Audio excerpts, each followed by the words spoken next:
અગમની ગમની ગમ લાગી મને સતગુરુ મળ્યા પૂરા આગમને ગમને ગમ લાગે મેં તો જ્ઞાન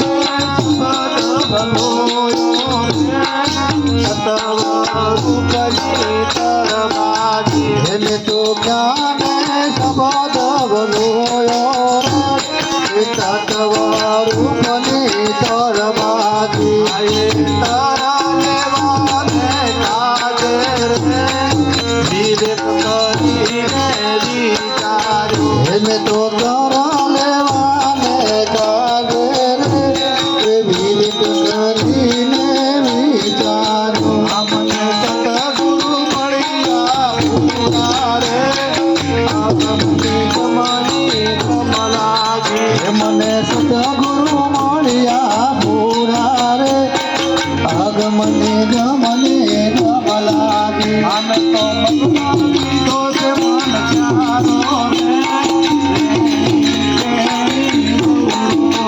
એને તો મગનો કીધો મન ત્યારો રે સેજે સેજે થયું તારો તો મગના પીઠો છે મન ચારો રે જા બન્યો તારો એને તો મગનો કીધો મન ત્યારો રે સેજે સેજે થયું તારો મને સદગુરુ મળ્યા પૂરા અગમ નિગમની ગમ લાગી.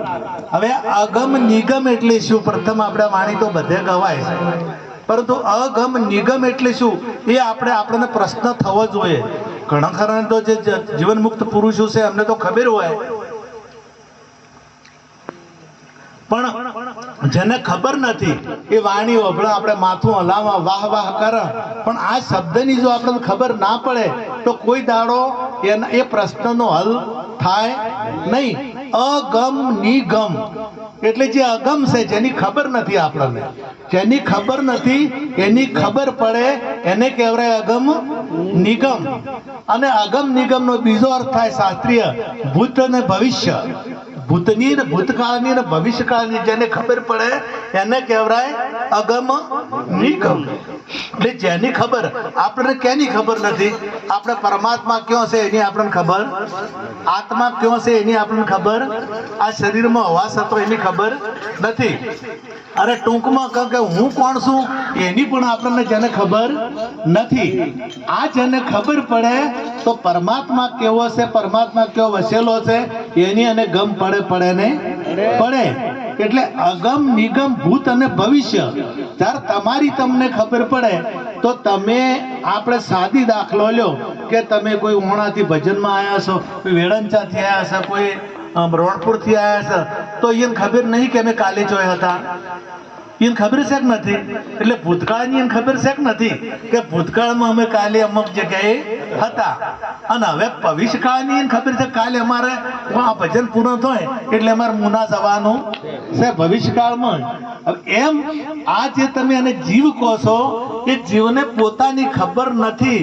એટલે આ શરીર નતું તારે કઈ જગ્યાએ હતો, અને આ શરીર પડી જશે ત્યારે કઈ જગ્યાએ હશે, આ ખબર પડે એનું નામ કહેવાય અગમ નિગમની ગમ લાગી.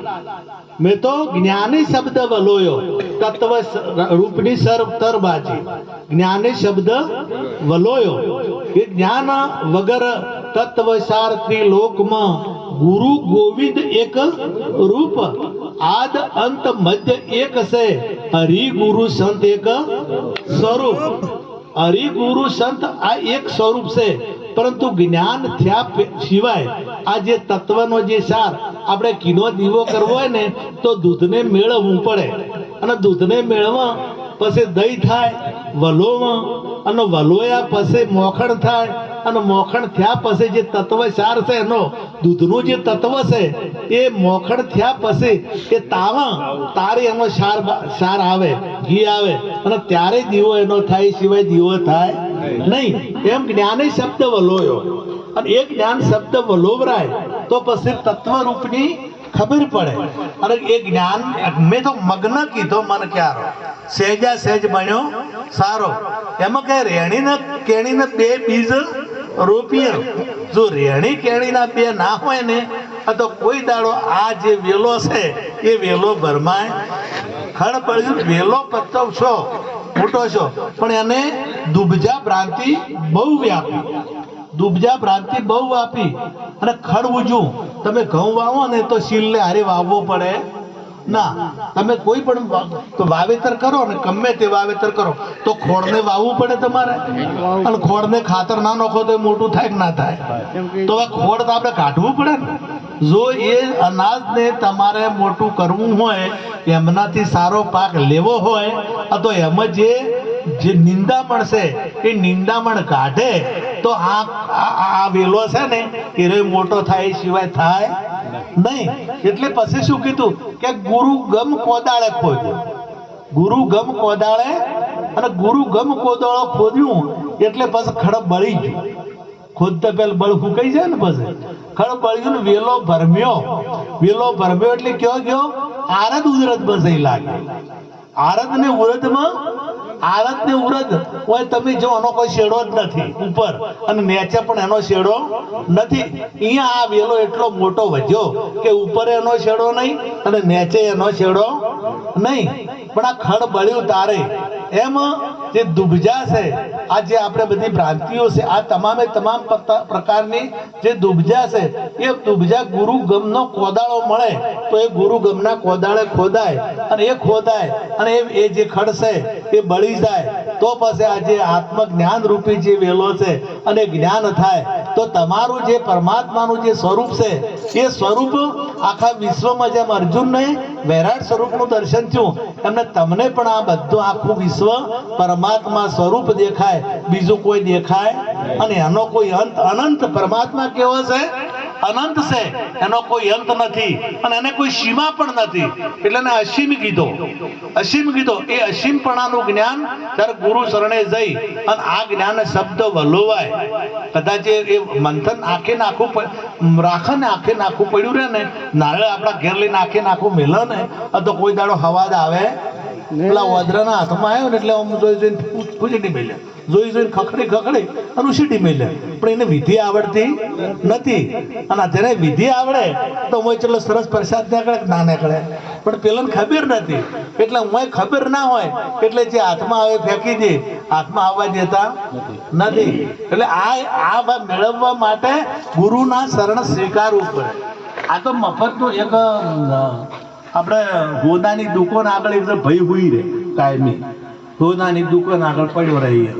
એટલે પેલો વેપારી કે અરે મહિનાથી પડ્યો રહેશે કાયમી, હોય તો ખાતો નથી. એટલે કે મારે અડચણ થાય છે અને તું કે ઊભો ચમ થતો ને હોય પડ્યો જ રહેશે, બેહી રહી હોય અને ઊંઝીઓ રાતનો ઊંચી રહી હોય, બેહી રહી હોય, જાતો જ નથી. એટલે પેલો કે શેઠ વસમાં કે બટાકાના ભાવ ઉતરી ગયા હતા, હજી લોકોએ રોડ ઉપર ઉછીડ્યા હતા. અને એના પેલા ટમાટરના ભાવ ઉતરી ગયા હતા, હજી ટમાટર રોડ ઉપર ઉછીડ્યા હતા. હજી કે હું વાટ જોઈ રહ્યો કે હોનાના ચોદીના ભાવ ઉતરે, તમે બહાર નોખો કે અરે નોખે કે જી હે ગમે એમ એ બેહી રહે. આ હોના ચોદી કોઈ દાડો કોઈ ફેંકે નહીં. તો એમ બેહી રહે વાટ જોઈને આ તો કોઈ દાડો આર્યો હાથમાં આવશે નહીં. એ તો બટાકા નખોય, ટમાટર નખોય, રેગડા નખોય, આ બધું ફેંકાય, પણ પેલું ફેંકાય એવું નથી. એટલે જ્ઞાન રૂપી જે સોના રૂપી જે જ્ઞાન છે, અને જ્ઞાન ખુદે એનો હોનાની એડવર્ટાઈઝ ના હાલવી પડે, હોનાની કે હીરાની એડવર્ટાઈઝ હાલવી પડે નહીં. અને એ વસ્તુ આપણને પ્રાપ્ત થાય તો આપણો બેડો પાર થઈ જાય. આ પ્રકાશભાઈને, બચુભાઈને, પિંકીબેનને બધાને ખૂબ ખૂબ ધન્યવાદ આપું છું કે ખૂબ પ્રગતિ કરો અને પરમાત્માને ખૂબ આગળ લઈ જાય એવી પરમાત્માને પ્રાર્થના તમે બધાએ પ્રાર્થના કરજો. અને આપણે ભેળી ભેળી પ્રગતિ થાય એવા ગુરુ મહારાજને પ્રાર્થના કરી મારી વાણીને વિરામ આપું. સદગુરુ.